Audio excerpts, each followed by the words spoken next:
La clase del día de hoy, voy a compartir pantalla.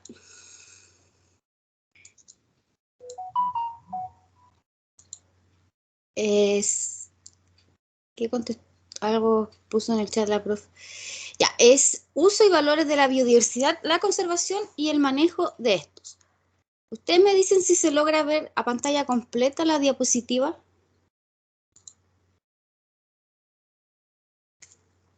¿Sí se ve, profe? Sí se ve. Ya. ¿Qué escribiría la profe? Me pareció que escribió algo. Ya.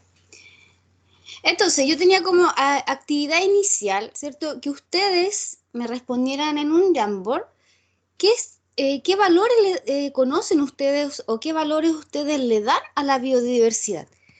Y en ese sentido, lástima que algunos se desconectaran, me gustaría que pudieran responder en el link que les voy a compartir en el chat.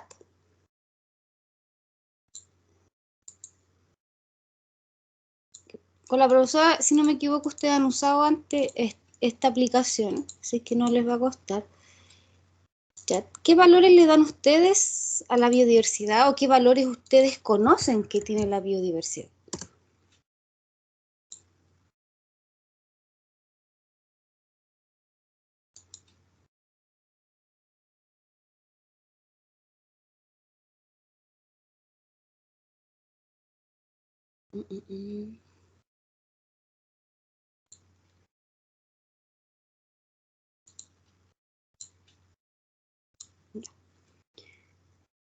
¿Pueden acceder al link?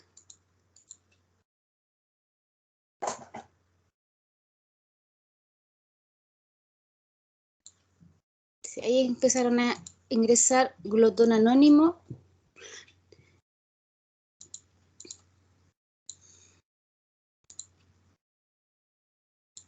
Ya. Si no se ve en la pantalla, me avisan. ¿Qué valores tiene la biodiversidad? Recuerden aquí usar, ¿cierto? Las notas adhesivas para poder colocar su respuesta.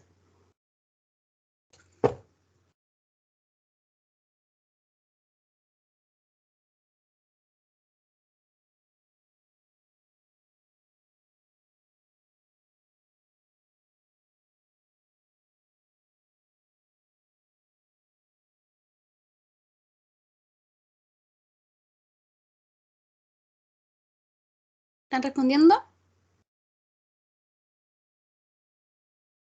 Profe, espérame un poquito que el link me manda que tengo que descargarlo de la tablet, pero prendí el computador para poder responder. Ah, ya. Y el resto, tengo solamente una persona que logró ingresar a glotón anónimo.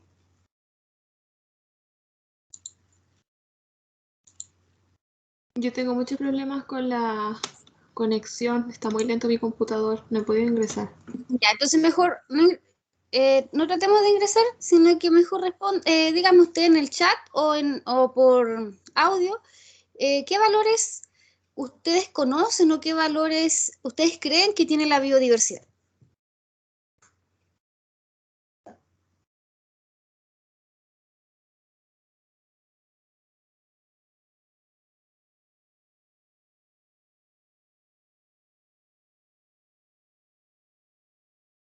Alison, ¿qué valores crees que puede tener la biodiversidad?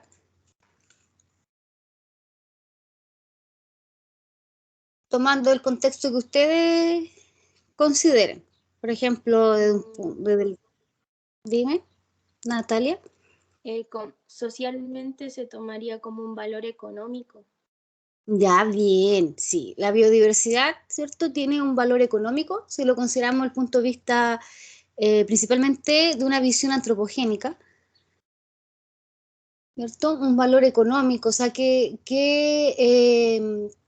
o sea, de qué forma desde el punto de vista nos puede ofrecer la biodiversidad productos, servicios, ¿cierto? Que beneficien a los humanos. ¿Qué otros valores? Un valor quizá existencial, ¿cierto? Que es importante que permanezca la biodiversidad, porque los seres vivos, ¿cierto? No sé, tienen derecho a la existencia, pero basándonos en lo que dijo la compañera, claro, si consideramos una concepción tradicional antropocéntrica, la biodiversidad tiene un valor económico, ¿cierto? Y que eso es lo que vamos a tratar de hablar hoy día en la clase. Ahora les voy a compartir de nuevo el PPT, ya que no resultó lo del Jamboard, pero no importa, porque lo importante es que ustedes puedan... ya, ¿me dicen si se ve? ¿Sí? Sí, se Un poco ve. lento. Ya. Entonces, como les dije anteriormente, la clase de hoy va a tratar sobre los usos y los valores de la biodiversidad y la conservación y el manejo de estos. Entonces, partiendo de lo que ustedes mismos me acaban de mencionar, una concepción tradicional de la biodiversidad, ¿cierto? Es desde el punto de vista antropocéntrico. Es decir, si nosotros consideramos los distintos niveles que tiene la biodiversidad, ¿cierto? A nivel genético, de especies, de ecosistemas, la biodiversidad tiene servicios, ¿cierto? Que tiene para ofrecer al sistema económico y social, considerándolo desde un punto de vista antropocéntrico. Si nos fijamos acá en esta imagen, en esta figura, nos fijamos que desde el punto de vista de genes, ¿cierto? Nos entrega recursos genéticos, materia prima, a nivel de especie, las distintas interacciones que se dan entre los organismos permiten, por ejemplo, otorgarnos beneficios, como por ejemplo la misma polinización. Sabemos que ayuda bastante a que exista una gran diversidad de especies de plantas que a la vez, ¿cierto?, estas son utilizadas por el ser humano. Servicios farmacéuticos también lo usamos como materia prima, ya sea para alimentarnos o para construir, ¿cierto?, casa, entre otras cosas. A nivel ecosistema sabemos que otorga desde, por ejemplo, regular una gran variedad de procesos que ocurren en los ecosistemas, como de gas, el clima, etcétera, hasta, ¿cierto?, servirnos a nosotros mismos como lugares de recreación, de cultura, de belleza escénica, etcétera. Entonces, la biodiversidad nos entrega beneficios directos, como ya los que podemos, ¿cierto?, son más tangibles, se pueden medir en cierto modo, que son las fuentes de alimentos, materias primas, recursos genéticos usados en biotecnología, como también ciertos beneficios indirectos, como sabemos, por ejemplo, que gracias a la presencia de ciertas especies, ¿cierto?, puede haber control de la erosión, purificación y almacenamiento de agua por las plantas y los microorganismos, polinización y dispersión de semillas, que en cierto modo todos estos beneficios indirectos no implica, o sea, no precisamente nosotros lo observamos a simple vista. Son funciones ecológicas o que ocurren dentro de los ecosistemas y que cumplen un rol regulador. Entonces, avanzando, si consideramos desde un punto de vista antropocéntrico, los valores de la biodiversidad que nosotros podemos identificar básicamente son el utilitario y el ético.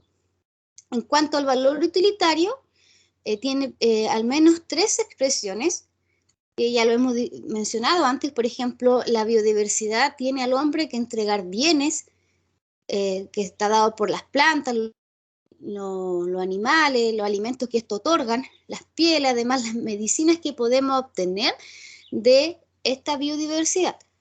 Nos entrega servicios que se da principalmente por la interacción entre los organismos, ¿cierto?, que constituyen las comunidades y los ecosistemas dentro de nuestro planeta, como servicios como la oxigenación, polinización, reciclado de materiales, etcétera.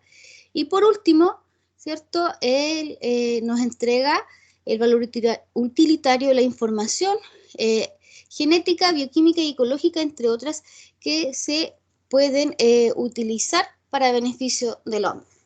Entonces, todo esto nos lleva a un valor económico de la biodiversidad, y este valor económico, como observamos acá, permite darle como un valor monetario a la biodiversidad, aunque sabemos que el valor que tiene la biodiversidad va más allá de lo que podría ser, ¿cierto?, un valor monetario.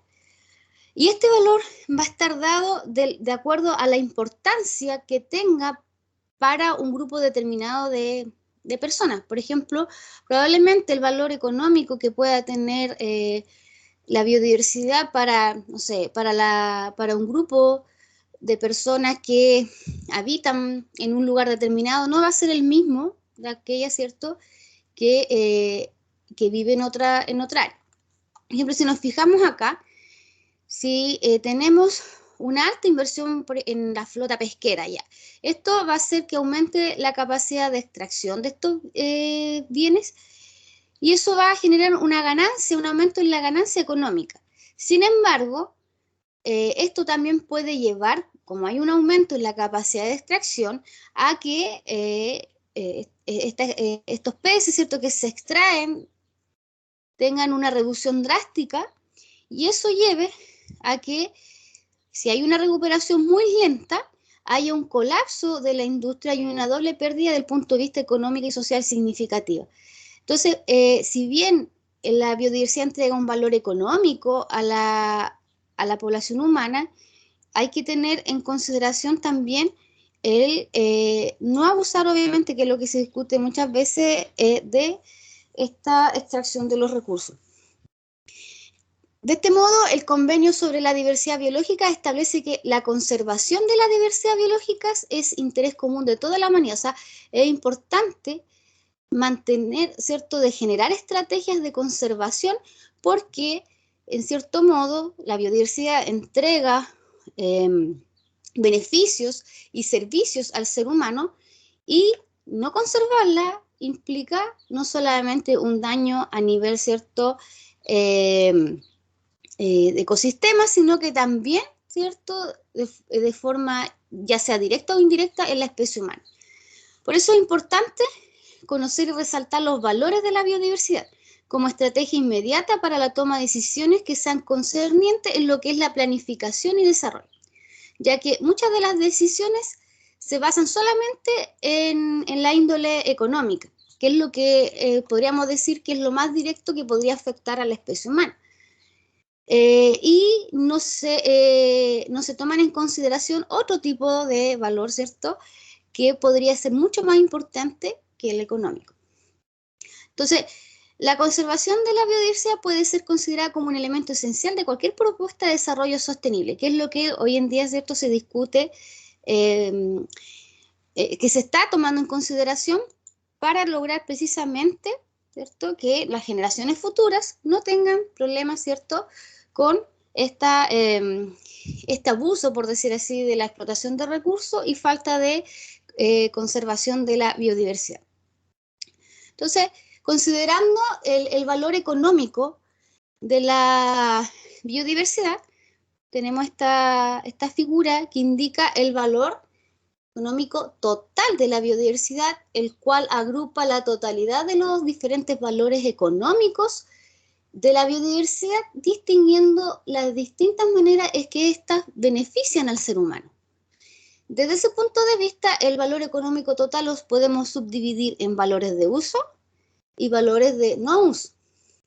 En cuanto al valor de uso, nos referimos a, en cierto modo, cuando la biodiversidad nos entrega un valor de uso directo o bien indirecto. Cuando hablamos de un valor directo, nos estamos refiriendo a los beneficios, ¿cierto?, hacia el ser humano a través de productos y servicios que son entregados precisamente por los recursos.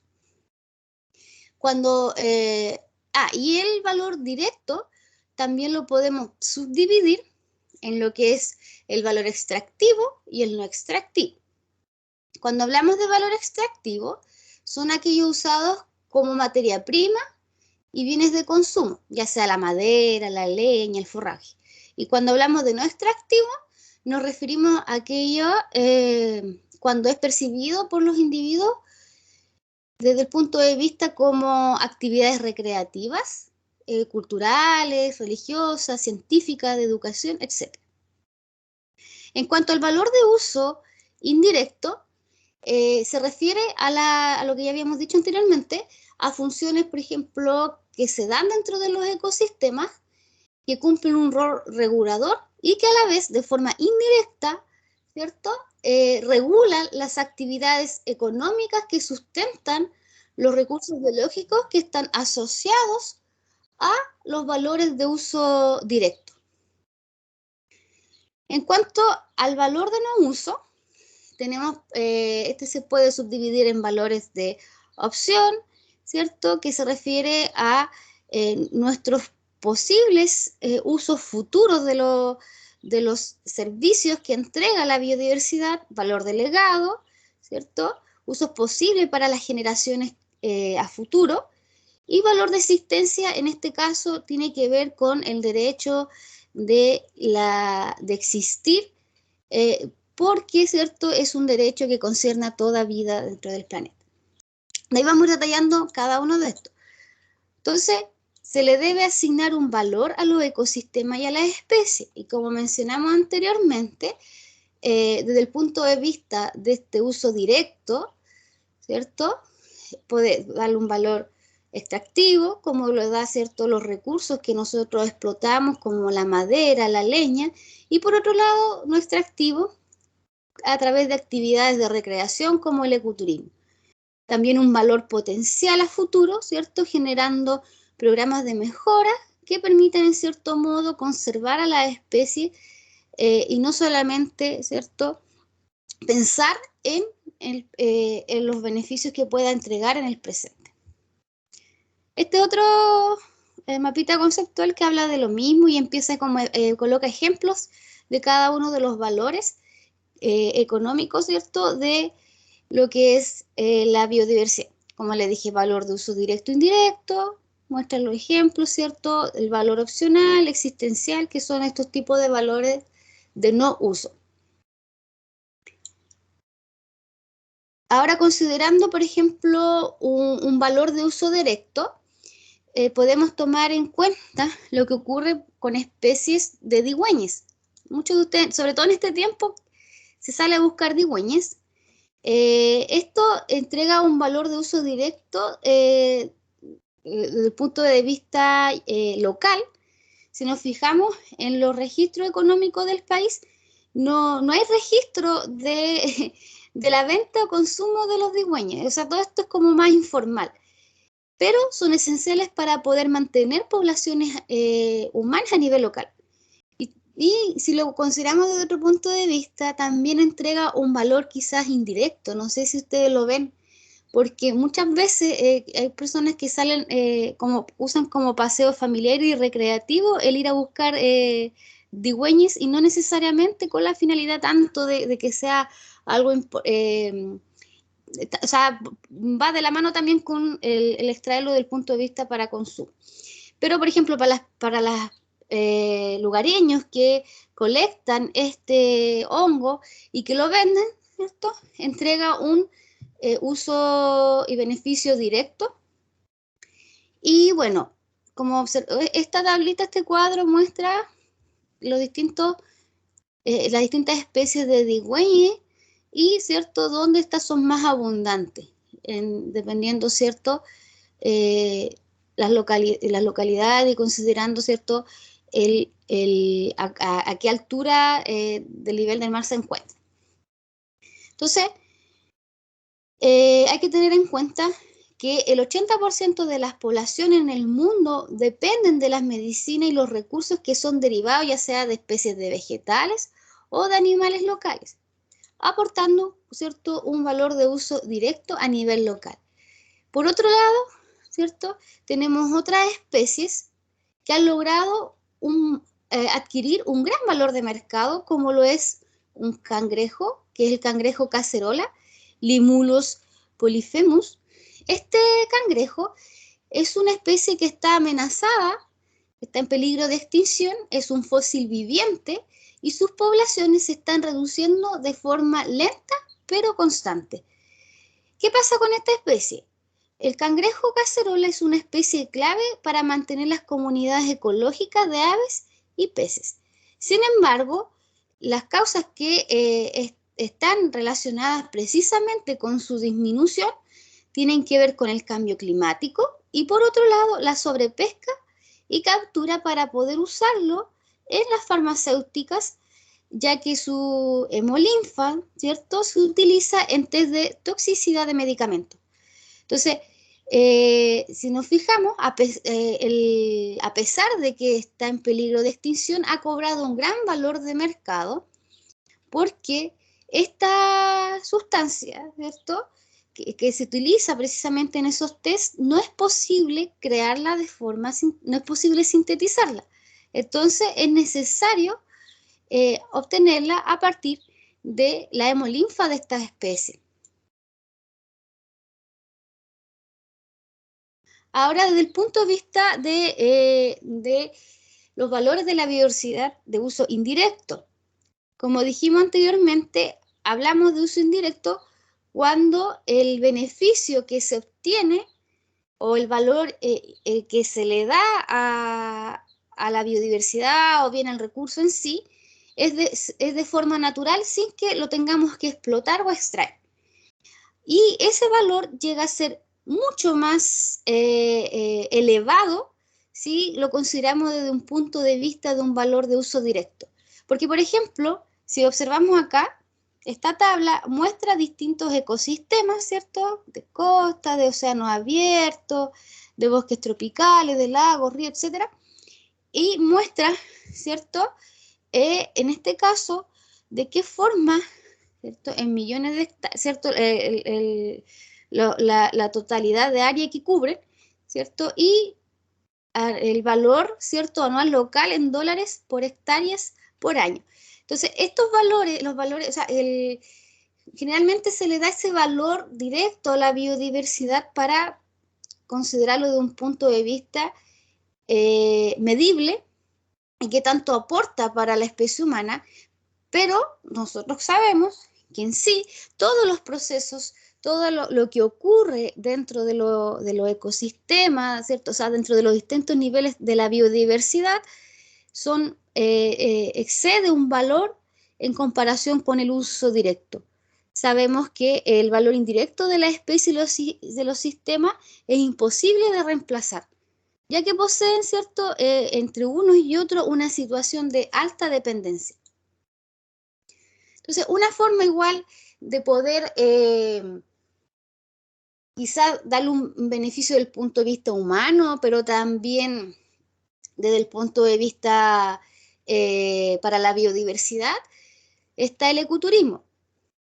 ¿Cuál es la diferencia del ecoturismo con el turismo tradicional? ¿Quién me puede decir?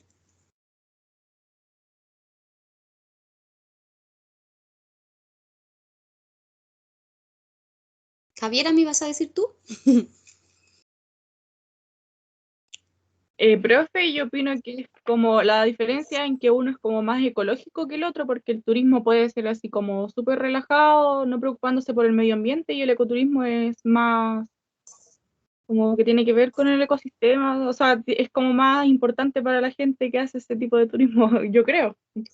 Exactamente, tiene que ver precisamente con eso. O sea, cuando hablamos del ecoturismo, claro, es una actividad turística, pero en este caso se desarrolla sin alterar el equilibrio del medio ambiente, del lugar al que se va. O sea, busca promover precisamente el bienestar, ya sea de las comunidades locales, y además, ¿cierto?, va de la mano con el desarrollo sostenible. Entonces, de este modo, es lo que se está promoviendo actualmente. Claro, antes, como tú dices, el turismo, ya no sé, vamos al parque tanto, pero o vamos a tal lugar y, no sé, se hacían fogatas, se extraían los recursos que estaban ahí como para, no sé, para el momento. Pero claro, el ecoturismo busca precisamente no alterar el equilibrio del ecosistema. De hecho, y a la vez enseñar, mostrar a los turistas, a los ecoturistas, ¿cierto?, la importancia precisamente de estos lugares y de las especies que hay en él. De hecho, en el parque, no sé si han escuchado hablar del Parque Nacional Omora, que está en la Patagonia. Resulta que lo que se fomenta ahí es el ecoturismo con lupa. ¿Por qué? Porque hay lo que es, ¿en qué es rico ese parque? En especies de hongos, de líquenes, y todo, ¿cierto? Son a pequeña escala. Entonces, la gente que va para allá a visitar este parque, se le pasa su lupa para que observe precisamente las especies de hongo, de líquenes, etcétera. Para que de esa forma, ¿cierto? A la vez, ¿cierto? Se está haciendo educación ambiental, si se dan cuenta, se le da ese valor intrínseco a la biodiversidad, o más que darle ese valor, se da a conocer ese valor intrínseco. Entonces, va de la mano, ¿cierto? De que, claro, no, a lo mejor muchas veces la gente dirá, no piensa en proteger la biodiversidad, no está dentro de su diario vivir porque no la conoce. Por eso es difícil proteger algo que no conocemos, pero si se genera esto, claro, la gente lo ve de otra forma y claro, es importante conservar estas especies porque forman parte, no sé, de la cadena, de la red trófica, y si faltara, ¿cierto? Esto va a amenazar probablemente la sobrevivencia y abundancia de esta otra especie, etc. Entonces, lo que es el turismo puede entregar beneficios tanto económicos, pero además pueden incorporar como principal valor el constituirse en una de las justificaciones más efectivas para conservar la biodiversidad.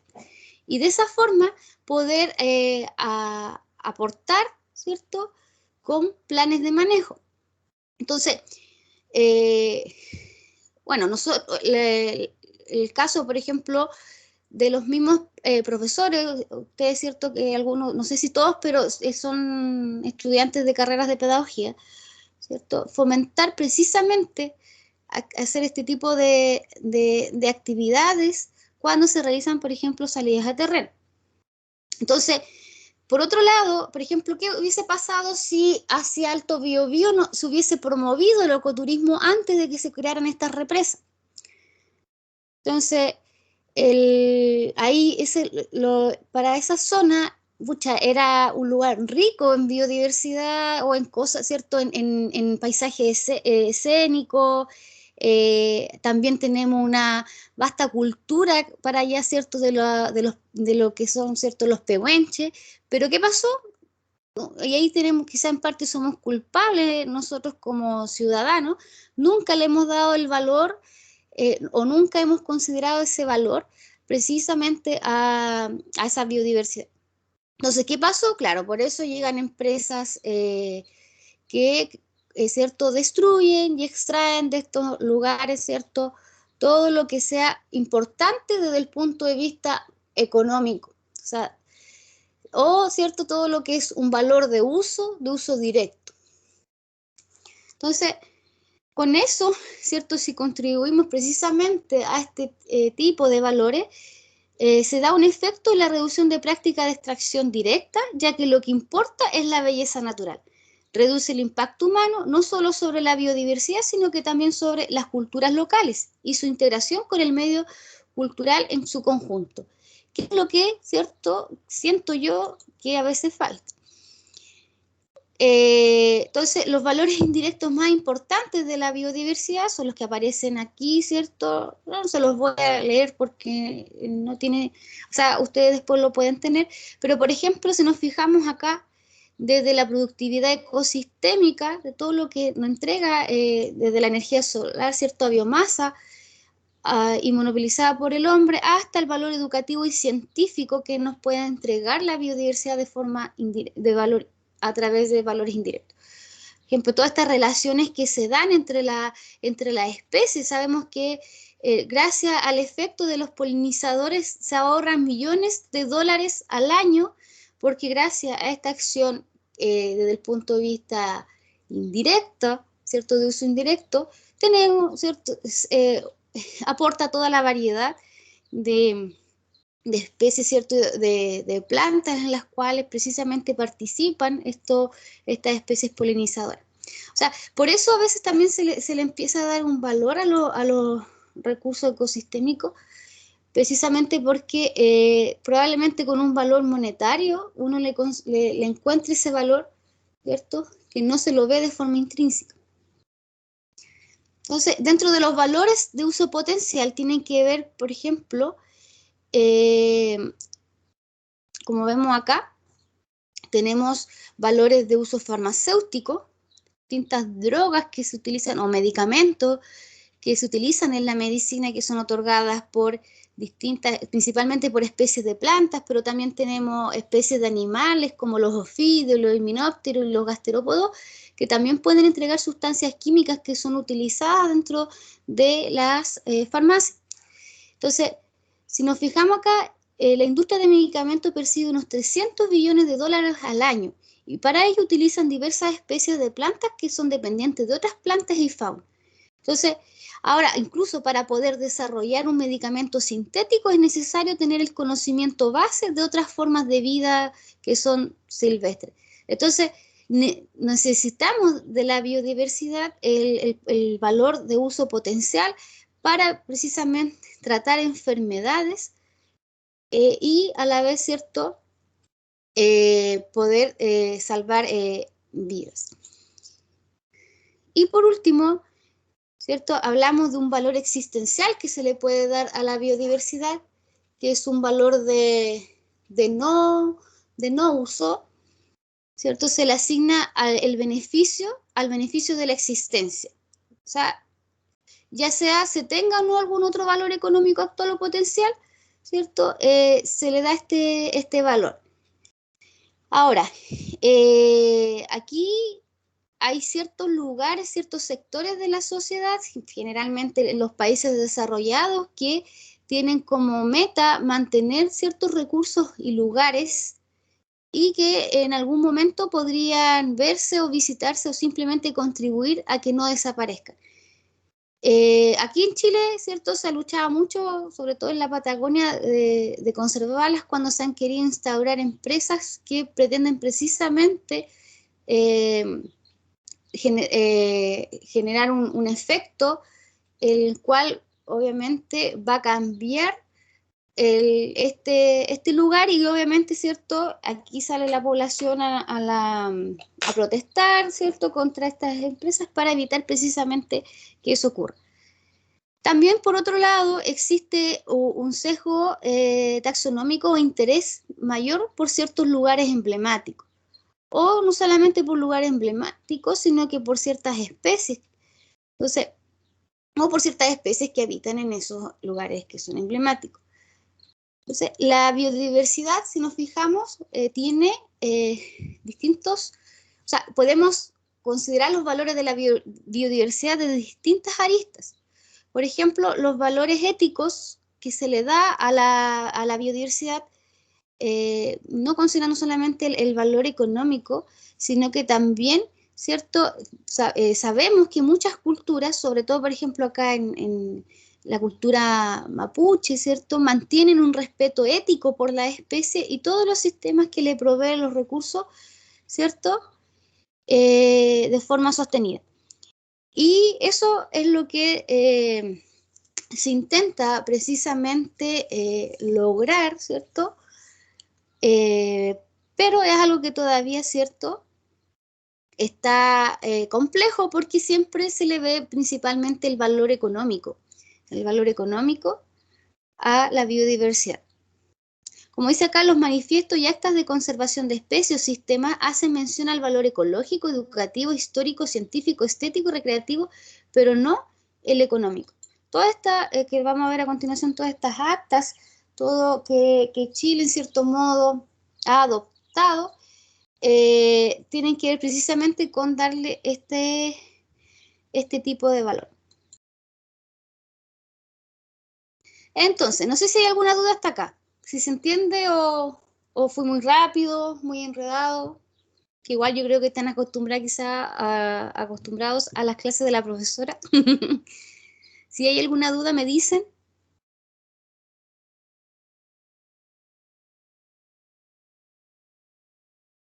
Por ¿Continúo? ahora, no sé. Ya. Entonces, estamos claros que ya, la biodiversidad, ¿cierto? Se le otorga un valor, principalmente un valor económico total, que se subdivide, ¿cierto?, en valores de uso y valores de no uso. Los valores de uso pueden ser directos o indirectos. Y cuando hablamos de valores no uso, tenemos, por ejemplo, los valores de opción, de existencia, ¿cierto? Y que precisamente lo que en cuanto a Chile, ¿cierto? ¿Por qué creen ustedes que es importante conocer la biodiversidad que hay en nuestro país? ¿O cuál es la importancia de la biodiversidad en nuestro país?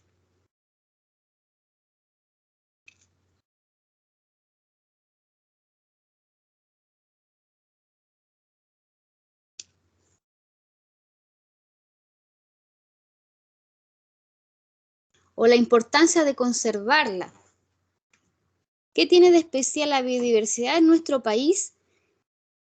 No considerando el punto de vista económico, sino que desde otro punto de vista.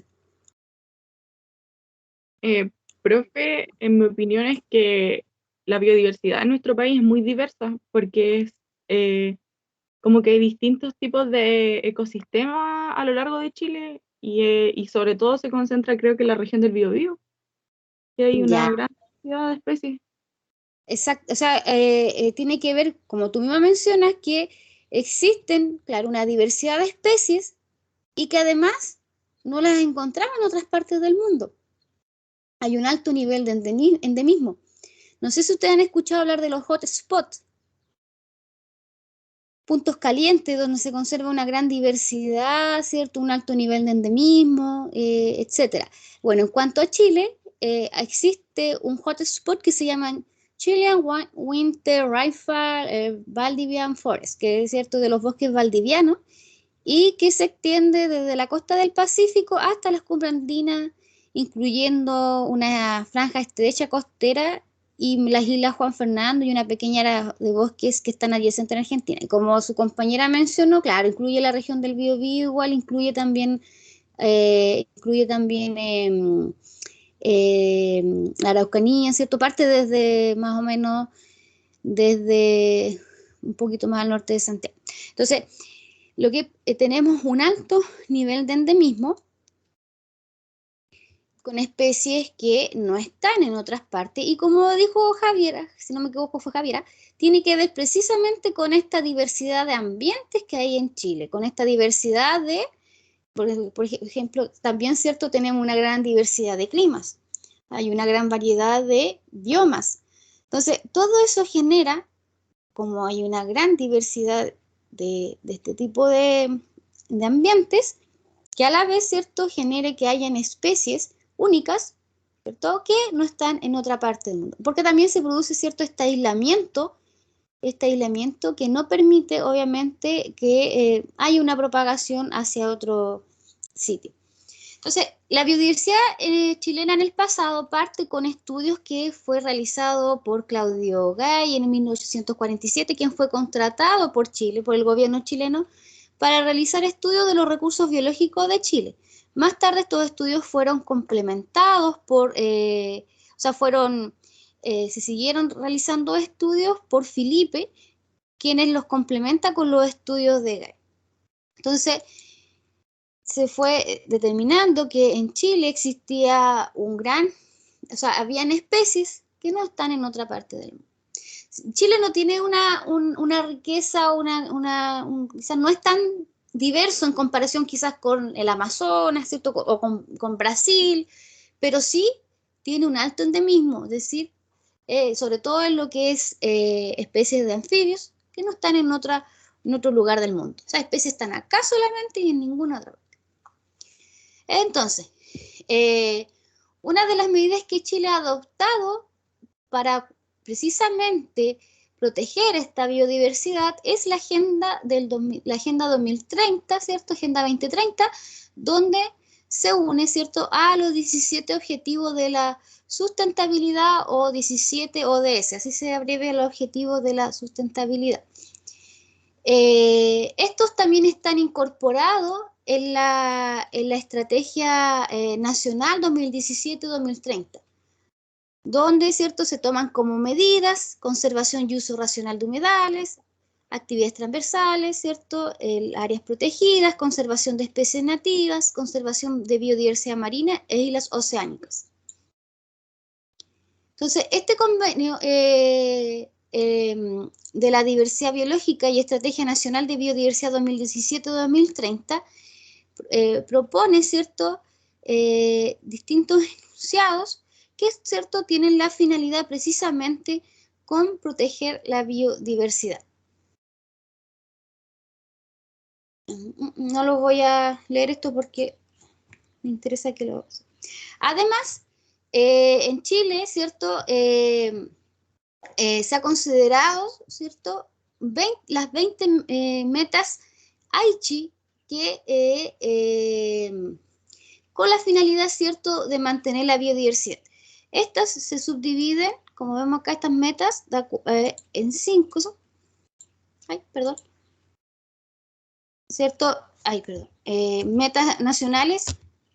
Avancé muy rápido. Valor de conciencia y incentivo, reducir pérdida de biodiversidad, potenciar el desarrollo sustentable, mejorar la conservación, evitar la extinción, restauración participativa y equitativa. ¿Cierto? Espérame. Políticas participativas, planes estratégicos. Entonces, en cuanto a Chile, ¿cierto?, el 6º informe sobre la biodiversidad, ¿cierto?, ha evaluado el nivel de avance de estas metas, ¿cierto?, que son las metas de Aichi, y como vemos, ¿cierto?, ha llegado a establecer, por ejemplo, que al 2030, en cuanto a la meta nacional 2, el 60% de la población nacional estará consciente del valor de la biodiversidad nacional y los problemas ecológicos y ambientales que genera su pérdida, y el deterioro de sus servicios ecosistémicos para los sistemas naturales, para la calidad de vida de las personas y para el desarrollo sustentable del país. O sea, eso esperemos, ¿cierto?, que se dé, ¿cierto?, de aquí al 2030. Así como, por ejemplo, la meta 4, ¿cierto?, que aquí hacia el 2030, instituciones públicas, sectores productivos y servicios del país, etcétera, ¿cierto?, generen impacto sobre la biodiversidad, pero habrán avanzado en la aplicación permanente de políticas y medidas para poder conservarla y usar de forma sustentable la biodiversidad, ¿cierto?, y su servicio ecosistémico. Se han contrastado estos compromisos en relación a las metas Aichi y los objetivos de sostenibilidad. Por otro lado, Chile, para poder apoyar todo lo que es la protección de la biodiversidad, se ha suscrito a otros convenciones internacionales, partiendo de del convenio de diversidad biológica, ¿cierto?, hasta participar dentro de las listas rojas de especies amenazadas, ¿cierto?, de la IUCN. En cuanto al convenio de diversidad biológica, que fue firmado en el año 1992, ratificado en 1994 por la ley 1963, ¿cierto?, del Ministerio de Relaciones Exteriores. En el año 2003 Chile levanta la Estrategia Nacional de Biodiversidad, ya en el 2010 el Plan Estratégico para la Diversidad Biológica 2011-2020 y las metas de Aichi que acabamos de nombrar. En este plan está compuesto por 5 objetivos y 20 metas mundiales, que son las del plan de Aichi que acabamos de mencionar anteriormente, y los 5 objetivos estratégicos son los que aparecen acá, ¿cierto? Abordar las causas subyacentes de la pérdida de la diversidad biológica, controlar las amenazas principales a la diversidad biológica y promover la utilización sostenible, entre otros, como promover la conservación de ecosistemas, hábitats, especies y género. Entonces, si nos fijamos, Chile no está ajeno a todo lo que tiene que ver con el cuidado de la biodiversidad, con su conservación.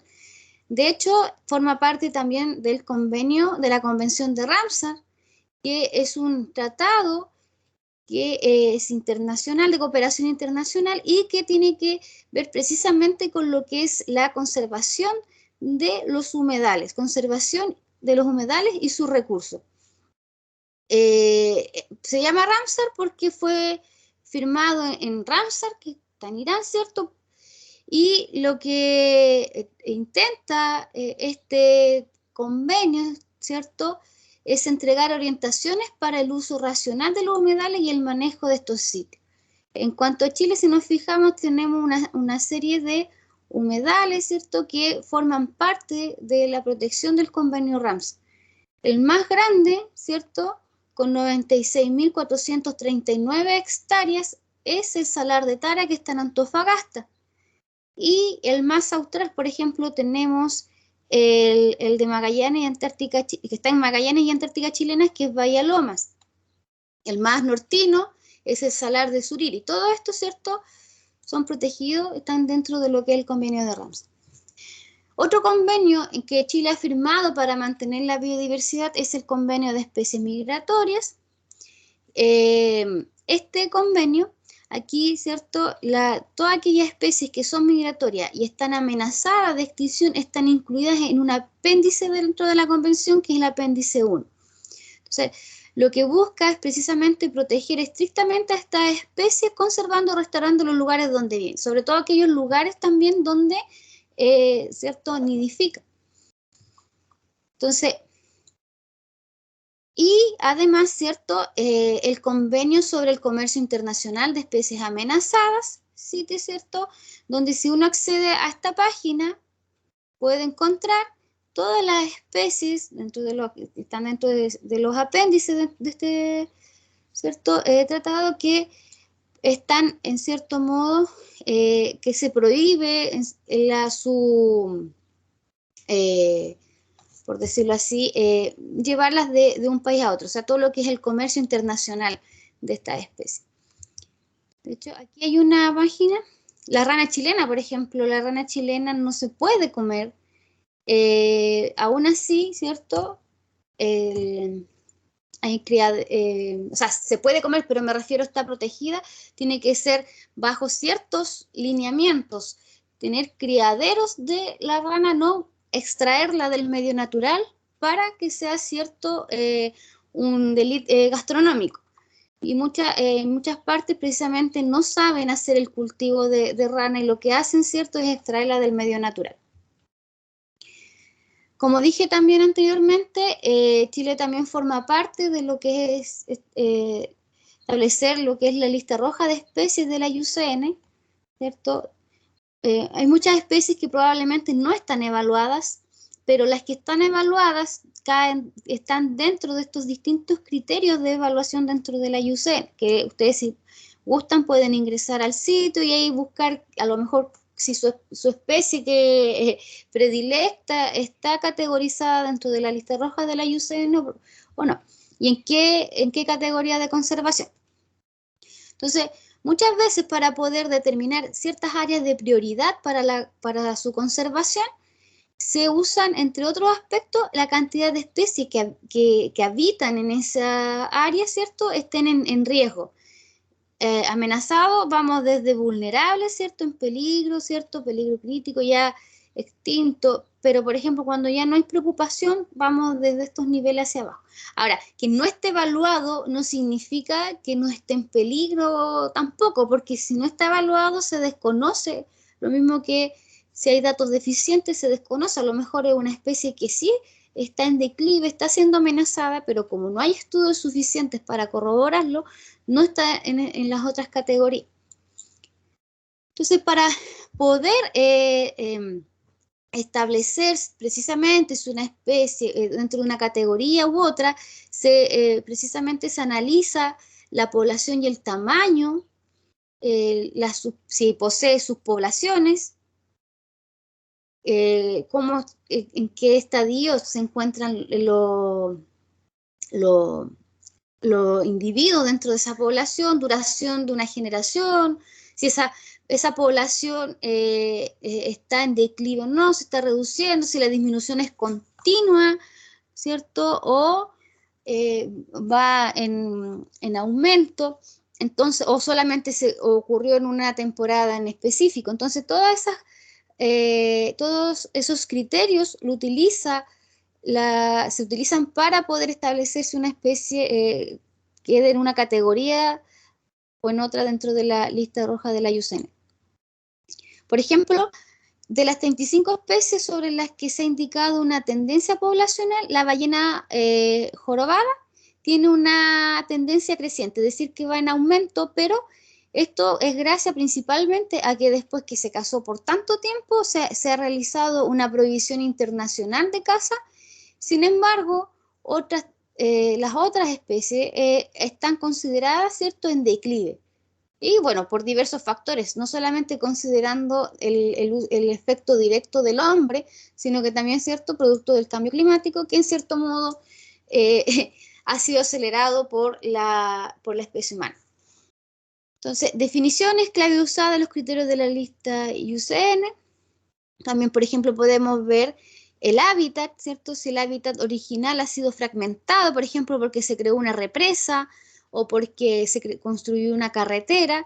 Entonces, eso genera problemas entre los hábitats fragmentados porque va a dificultar la vagilidad y dispersión desde un lado al otro de la población inicial. Esto va a separar a la población inicial. También, por ejemplo, es una amenaza la creación de esa, por ejemplo, si estamos hablando de una carretera, porque probablemente, bueno, aquí quizás uno dirá, pero ¿en qué les puede afectar esta polilla o mariposa si al cruzar al otro lado vuela? Pero claro, a lo mejor un vehículo, si hay harto flujo vehicular, quedan atrapadas, ¿cierto?, al chocar con el vehículo, etc.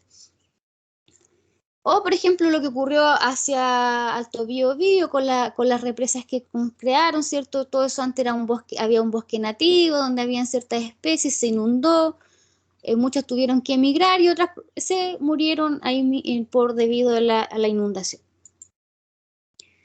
Entonces, la clasificación que utiliza la IUCN incorpora los criterios de Mace y Land de 1991. Y estos están basados en variables biológicas que están relacionadas con el riesgo de extinción. Como dijimos, desde vulnerable hasta ya en peligro crítico. Cuando hablamos de especies vulnerables, son aquellas que tienen una probabilidad de extinción de un 10% en un lapso de tiempo de 100 años. Y ya cuando hablamos de una especie en peligro crítico, son aquellas que tienen una probabilidad de un 50% más de extinguirse dentro de los 10 años o dentro de 3 generaciones. Entonces, todos estos análisis se realizan, por eso no están todas las especies, por ejemplo, en cuanto a Chile o del mundo en general, no están todas categorizadas porque igual por ejemplo, se puede tener información de una especie, de una población de una determinada especie en cierta área, pero no de todo, ¿cierto?, de todas las poblaciones, ¿cierto?, a nivel, no sé, a nivel país o a nivel, ¿cierto?, mundial. Porque, por ejemplo, no sé, aquí en Chile hay especies que también las compartimos con Argentina, con Perú, con Bolivia. Entonces, cuando se hacen estas categorizaciones, claro, probablemente si se consideran en todos los lugares en que habita, a lo mejor la especie no está en peligro. Pero si se considera un lugar en específico, esa población en esa área sí presenta un peligro o a lo mejor es vulnerable a la extinción, porque en esa área, no sé, se creó algo o hay algo que la está amenazando y está provocando precisamente su reducción, pero que no ocurre en otras poblaciones de la misma especie. Entonces, bueno, los criterios dentro de lo que es la IUCN, ¿cierto?, se subdividen de acuerdo, ¿cierto?, a estas letras que aparecen acá, de la A a la E, ¿cierto?, desde si está ocurriendo una reducción poblacional, si la distribución geográfica de la especie es restringida. Por eso, como decíamos, si habita en distintos países, probablemente no estamos hablando de una distribución restringida. No, lo más probable es que no se extinga a corto plazo. O se puede extinguir en un área, pero no en las otras, y la especie sí. Es lo que a veces pasa cuando escuchamos en las noticias, que hay no sé, dicen, se extinguió tal especie. Y uno dice, oh, pero claro, no es que no se extinguió la especie en su totalidad, se extinguió en cierta área, o cierta población de esa especie, porque solamente en esa parte ya no está. Pero claro, existen otras poblaciones de la misma especie que habitan en otras áreas y que aún se mantienen. También se consideran criterios como el tamaño poblacional, si es pequeño, si está en declinación, si la población es muy pequeña o restringida, y un análisis cuantitativo. De esta forma se puede establecer los criterios de amenaza, ¿cierto? Categorías de amenaza, vulnerable, en peligro y ya en peligro crítico. Y en cuanto a Chile, también tenemos que el Ministerio del Medio Ambiente también realiza una clasificación de especies que puede coincidir con lo de la IUCN como puede que no. ¿Por qué? Porque la de la IUCN considera valores, ¿cierto? No solamente a nivel Chile, sino que también si la especie está presente en otras partes. En cambio, acá en Chile, el Ministerio del Medio Ambiente realiza esta clasificación, cuyos criterios suelen ser similares a los de la IUCN, porque como que se unificó, no me acuerdo en qué año esto como que se unificó, y precisamente en el ámbito marino, el Ministerio del Medio Ambiente se ha centrado a clasificar a los mamíferos, ¿cierto? A los reptiles y a las aves. Y a veces uno puede ingresar a la página del Ministerio del Medio Ambiente y probablemente uno busca una especie en particular y no logra encontrar que esté clasificada en alguno de los criterios. Ahora, de estas especies analizadas, estas especies marinas, 43 cetáceos que están presentes en Chile, 2 que están en peligro crítico, 4 en peligro y 3 vulnerables. Y de las 10 especies de foca y lobos, solo 2 están en la categoría de vulnerable. O sea, si nos fijamos, igual tenemos, si no es un porcentaje grande, pero igual tenemos especies que están en peligro crítico. Y que recordemos, ¿cierto? Eso significa que dentro de pocas generaciones lo más probable es que esta especie se extinga si no se establecen medidas para su conservación. No sé si tienen alguna duda hasta acá.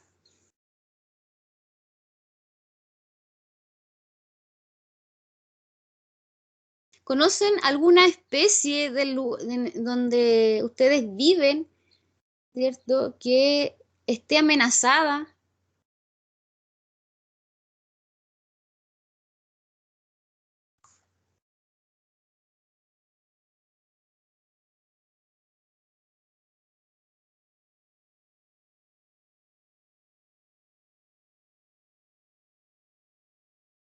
Por el chat si quieren responder. O no donde viven, sino que alguna especie en general que ustedes sepan que esté en peligro. La huiña. La huiña, ya. ¿Cómo sabes que la huiña? ¿Leíste por allá? Porque mi hermano hizo un plan de conservación de la huiña, de manejo de la huiña, y me contó que estaba en peligro de extinción. Claro.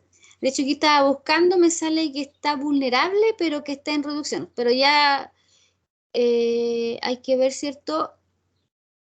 Ya partiendo del nivel vulnerable hacia arriba, ¿cierto? Ya la especie están en riesgo están en cierto Los monitos modo, del monte. ya. Y, por ejemplo, igual, ¿qué características tienen los monitos del monte? Que sí o sí deberíamos conservarlo.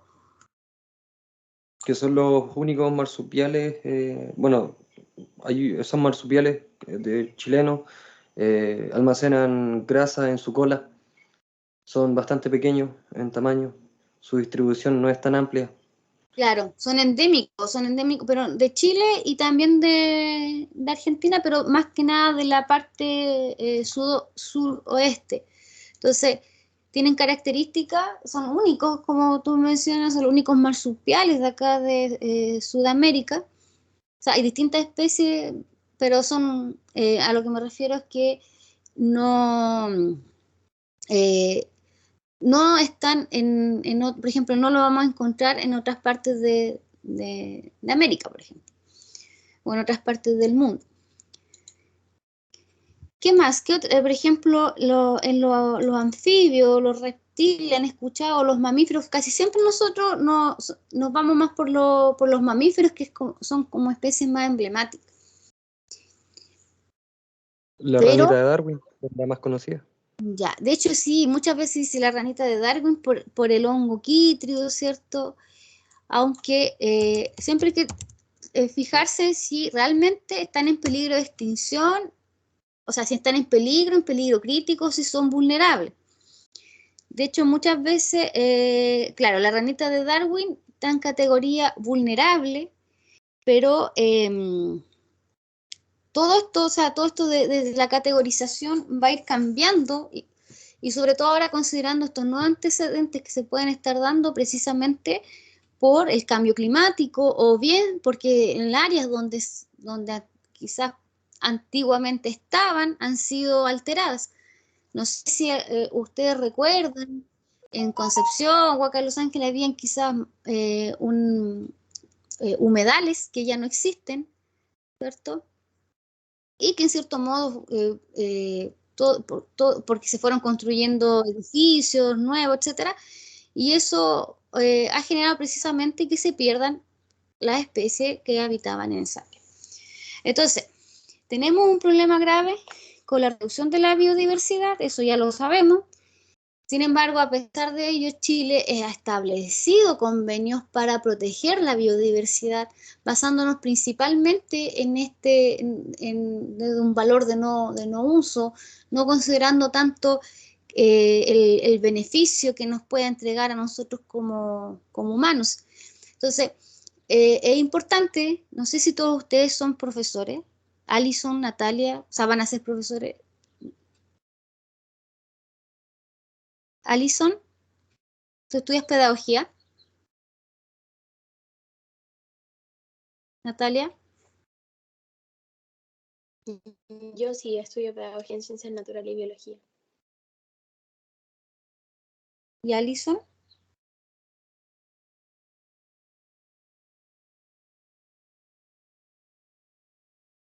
Ahí me responde, sí, ya. Entonces ven ustedes mismos que van a ser profesores. Es importante considerar todo esto en el sentido de que ustedes obviamente están formando a las futuras generaciones. Y también nos hemos dado cuenta que que ahora hay como mayor preocupación. No sé si ustedes se han dado cuenta de eso, pero a pesar de que hay mayor preocupación, eh, no sé si hay mucha acción, no sé si me entienden. como, como que uno se lo sabe, sabe que hay que proteger la biodiversidad, pero no sé si será tan así de llevarlo a la práctica. Y entregar precisamente, ¿cierto? Enseñar desde el punto de vista del valor que aporta precisamente la biodiversidad. No sé si alguien quiere decir o acotar algo. Si no, Sí, yo, profe, diga Marcelo. que igual la problemática es mucho más grande de lo que creemos porque una persona de 45 años que tiene que mantener a su familia y trabaja en una empresa como la Mininco, CMPC o estas así, la verdad no les interesa si están dañando o no a la naturaleza en sí. Se preocupan de sus hijos, se preocupan de su esposa, de su rubro.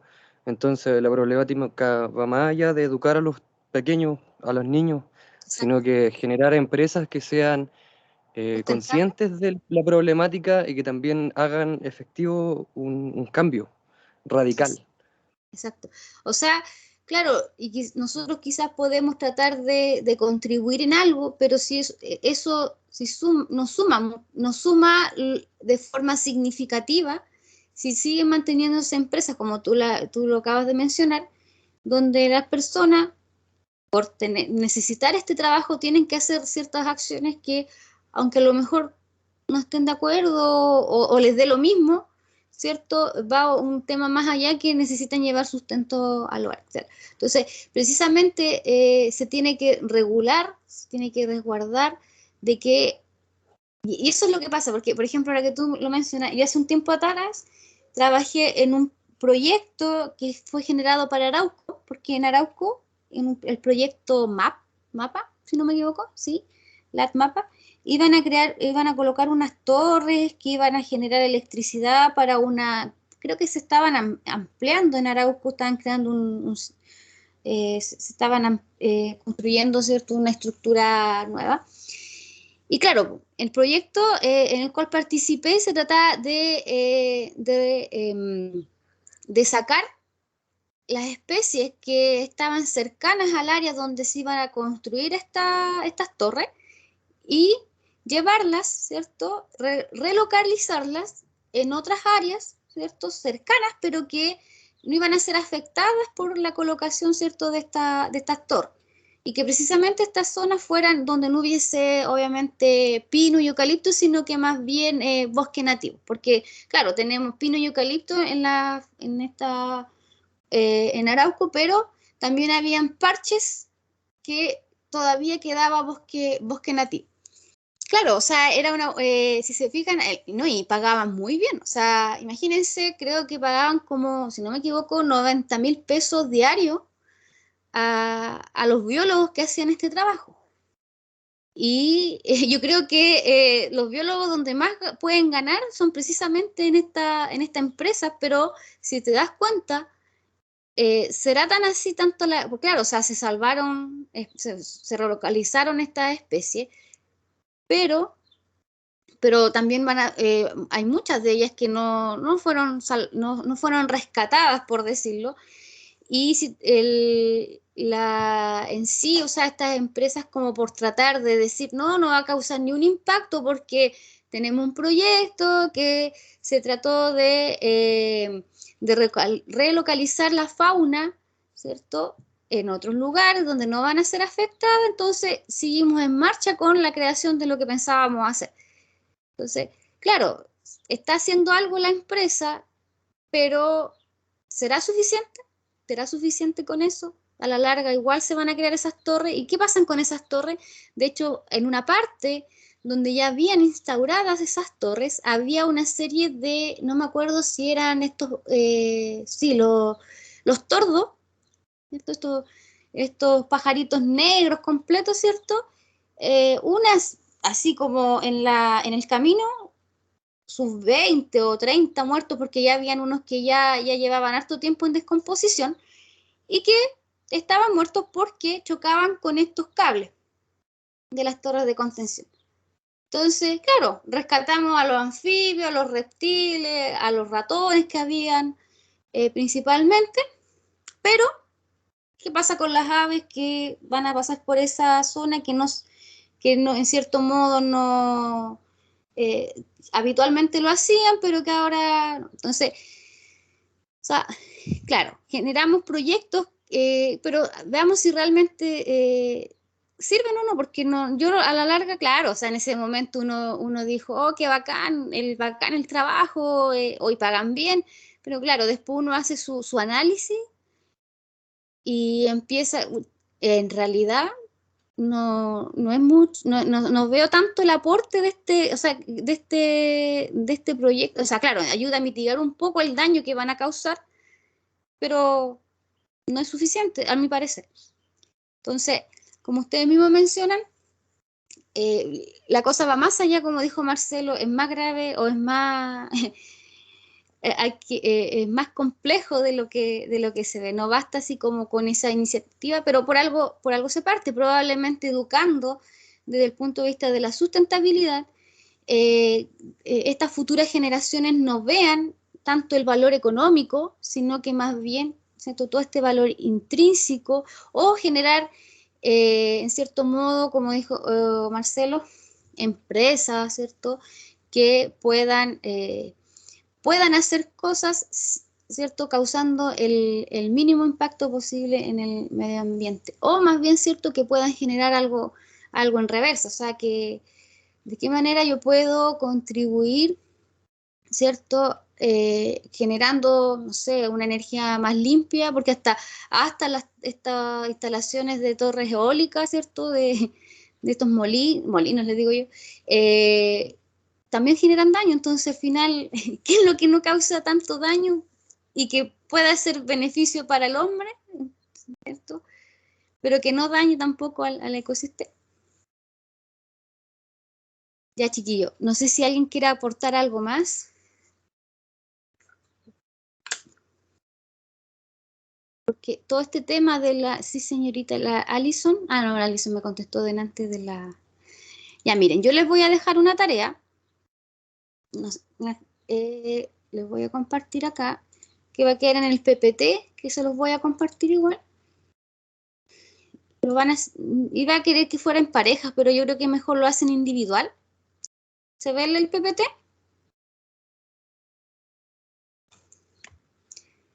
Dice actividad práctica, revisión convenio de biodiversidad. Gracias. Gráficas y discusión. Aquí aparecen unas gráficas, ¿cierto? Unos mapitas y todo eso. Me hubiese gustado que lo discutiéramos ahora, pero dado el tiempo, ¿qué es lo que quiero yo que ustedes hagan? Que observen las figuras, que observen, ¿cierto? Y hagan una descripción de los resultados que aquí se muestran y una pequeña discusión. ¿Ya? No sé si entienden la idea. Por ejemplo, puedo colocar aquí yo puedo hacer copiar y pegar, puedo quizás copiar y pegar solamente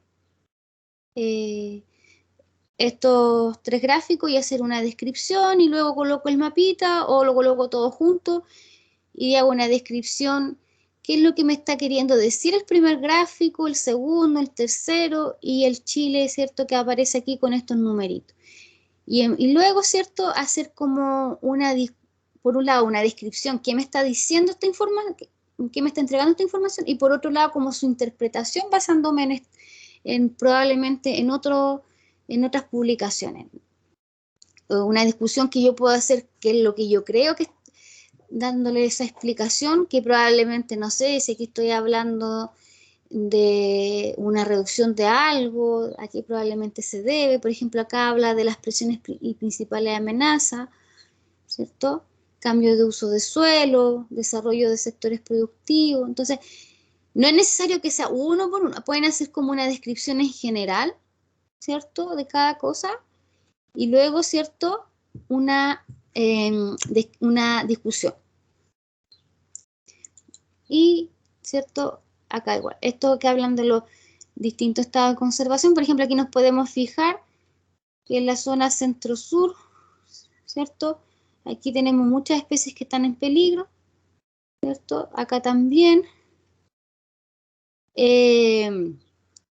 También, por ejemplo, donde encontramos a nivel de latitud mayor cantidad de géneros endémicos, ¿cierto? Donde lo encontramos precisamente, principalmente en la zona centro-sur. Especies en categorías de conservación, cuántas de estas están en peligro, por ejemplo, fuera de peligro, reptiles son...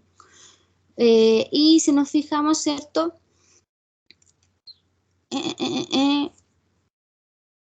Muchas de las especies, por ejemplo, de insectos, si nos fijamos acá, y de otros invertebrados, no están clasificadas. Principalmente las clasificaciones. Eso, por ejemplo, es parte de la discusión, no sé, como en cierto modo de todas las especies, ¿cierto? Que se han, de acuerdo, ¿cierto? Al Ministerio de Medio Ambiente, que se han descrito dentro y categorizadas, tenemos un gran porcentaje, no sé, que no han sido, no hay información, o hay otras que, ¿cierto? Son consideradas como en peligro, etcétera. Entonces, esto yo se los voy a compartir ahora. Al tiro aquí en el grupo. Oiga, profe. Dígame. Respecto al desconocimiento de toda esta información, yo creo que parte por lo mismo que nosotros como profesores nos centramos mucho en que nuestra labor es en un aula y no vemos que también la educación se basa, o que la universidad nos debería también inculcar el hecho de la investigación a grandes rasgos y de entregar esa información. Porque yo creo que, claro, hay investigadores, hay mucho de eso, pero hay muchas personas que que como estas personas de 45 años que desconocían cuáles son las especies en peligro crítico, o toda esta información que no se tiene. Yo como profesor no quiero hacer clases en un aula, la verdad. Yo quiero hacer investigación y de esa investigación generar esa educación. Que te Pero entiendo. la universidad no solo se limita al aula, solo se limita a enseñarnos, a entregarnos conocimientos que nos sirvan para educar a niños y no a la población en general. Ya. Bueno, eso igual en parte quizás tiene que ver con los cambios de las mallas, porque por ejemplo, bueno, no es que en mi generación, yo soy de la primera generación que entró a la carrera, nosotros estuvimos muy marcados por nuestros profesores, que la mayoría de ellos eran científicos. Por ejemplo, la misma profesora Ellen, que le hace a usted, ¿cierto?, este ramo, la que hace zoología igual, entre otros docentes. Entonces, ¿qué pasó? Que muchas de las primeras generaciones que tuvimos este tipo de profesores, como que nos motivamos más por la investigación. No significa que no por la pedagogía, sino que orientaba, como lo dice Marcelo, quizás hacer investigación, pero que esa investigación que hacemos, ¿cierto?, poder, en cierto modo, entregarla, ¿cierto?, a los futuros estudiantes. Pero ¿qué pasa? Que es complejo, o sea, tampoco es llegar, voy a dedicarme a la investigación. Créanme que investigar es más difícil que ser profe. Pero muchos ex compañeros de las generaciones posteriores a las que yo ingresé están haciendo cosas como lo que dice Marcelo. A lo mejor no al nivel de un biólogo haciendo investigación, pero sí con los alumnos haciendo investigación a nivel local sobre quizá alguna especie de animalito o sobre, por ejemplo, las condiciones atmosféricas. Entonces, se asesoran con algún científico y hacen estos estudios y posteriormente los presentan en congresos. Entonces, eso es una buena estrategia, o sea, una buena forma de por un lado, incentivar también la investigación a estos jóvenes y que quizá en un futuro les guste ser científico o quizás seguir por la misma línea de ser profesor. Pero no el típico profesor, como dice Marcel, quizás de no solamente de buscar enseñar algo más didáctico del punto de vista para que el alumno entienda, sino que también, ¿cierto?, enseñar las ciencias como se enseñan las ciencias, ¿cierto? Porque no se trata meramente de transmitir conocimiento, sino que también de generar que el estudiante pueda ser capaz de hacer ciencia, que es lo difícil. Porque tenemos toda una receta ya, que el método científico aquí y acá, pero ¿cierto?, no es tan así. No sé, como dice Marcelo, y bueno, yo creo que hay Javier, igual que ya la Javi tiene harta experiencia con todas las asignaturas, ¿cierto? Que porque ya está en las finales. Cada profe tiene su propia forma de enseñar y claro, lo que se fomenta acá es, como dijo Marcelo, el tema de la enseñanza, de poder enseñar. Voy a dejar de grabar. No sé si alguien tiene alguna consulta más. Estoy tratando de que se cargue